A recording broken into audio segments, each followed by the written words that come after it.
बचबारस की कहानी। पौराणिक कथा के अनुसार प्राचीन समय में एक साहूकार हुआ करता था। उसके 7 पुत्र और एक पौत्र था। उसकी स्त्री बहुत धर्मपरायण थी। उनके पास एक गाय और बछड़ा था। वो उनका बहुत ध्यान रखती थी। गाय का नाम था धान और बछड़े का नाम था धानड़े।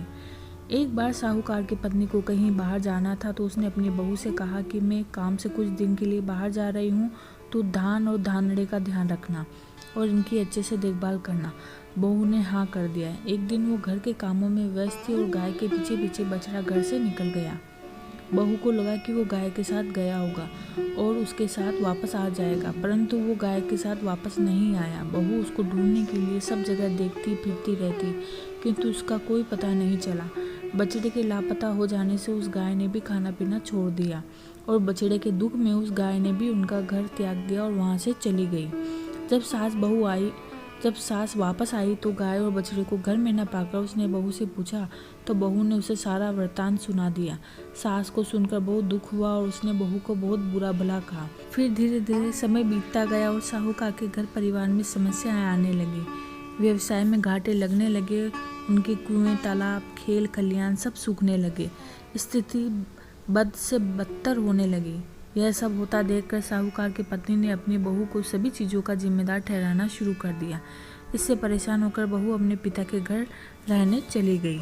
उधर साहूकार एक बहुत ही सिद्ध पंडित के पास गया और उसको सारी समस्याएं बताई। उसकी सभी बातें सुनकर पंडित ने कहा, तुम्हारे परिवार की वजह से एक गाय ने अपना बछड़ा खोया है और उसी के कारण तुम्हारे साथ ऐसा हो रहा है। साहूकार ने पूछा, हे पंडित जी, इस समस्या से निकलने का क्या मार्ग है? तब उस पंडित ने कहा कि आपको एक यज्ञ करना है और उसमें अपने इकलौते पोते की बलि देनी होगी, तभी इसका निवारण होगा। यह सुनकर साहूकार उसकी पत्नी गहरी चिंता में पड़ गए। फिर उन्होंने कठोर हृदय करके यज्ञ आरंभ किया और अंत में अपने पोते की बलि दे दी। पोते की बलि देते ही उनके सूखे कुएं, तालाब फिर से भर गए। उनके बंजर खेतों में फिर से हरियाली आ गई, परंतु पोते के दुख के कारण उन्हें कुछ भी अच्छा नहीं लग रहा था।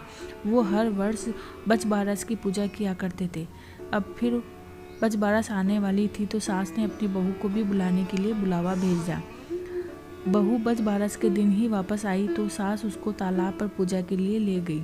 सबने पूर्ण श्रद्धा और भक्ति के साथ बचबारस की पूजा करी। पूजा समाप्त होने के बाद बहू ने अपनी सास से अपने बेटे के विषय में पूछा तो सास ने कहा कि यही कहीं खेल रहा होगा, आवाज़ देकर देख ले, अगर यहीं कहीं होगा तो आ जाएगा। बहू ने अपने बेटे का नाम लेकर जोर से आवाज़ लगाई तो चमत्कार हो गया।